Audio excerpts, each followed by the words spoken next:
दिलवा के दर्द बढ़ गइल। तू हंस के बोललाई जान, दिलवा के दर्द बढ़ गइल। तोहरा प्यार में पागल, तोहरा प्यार में पागल, ई दीवानी हो गइल। तू हंस के बोललाई जान, दिलवा के दर्द बढ़ गइल।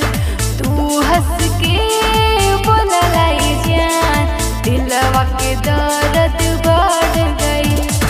दिलवा के दर्द बढ़ गइल। काशी नगरी स्टूडियो वाराणसी। बोललाई जान, दिलवा के दर्द बढ़ गइल।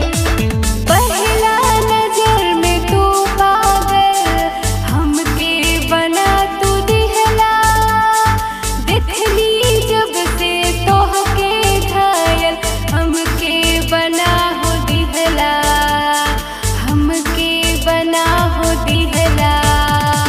पहला नजर में तू पागल, हमके बना तू दिहला। देखली जब से तोहके घायल, बना तू दिहला। तोहसे जब से मिलनिए जा, सोचल सपनवा पूरा भइल। तू हंस के बोललाई जा, दिलवा के दर्द बढ़ गइल। तू हंस के बोललाई जा, दिलवा के दर्द बढ़ गइल। दिलवा के दर्द बढ़ गइल।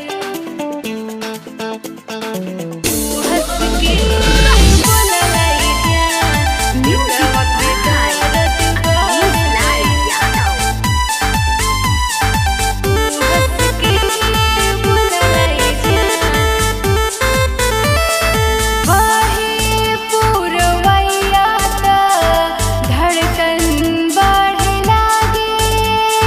तोहरा आगे जान केहू सुनर न लागे, केहू सुनर न लागे। बहे पुरवैया का धड़कन बढ़े लागे। तोहरा आगे जान केहू सुनर न लागे। चांद जस सूरतिया जान, अखिया में हमरा धस गइल। तू हंस के बोललाई जान, धक धक जियरा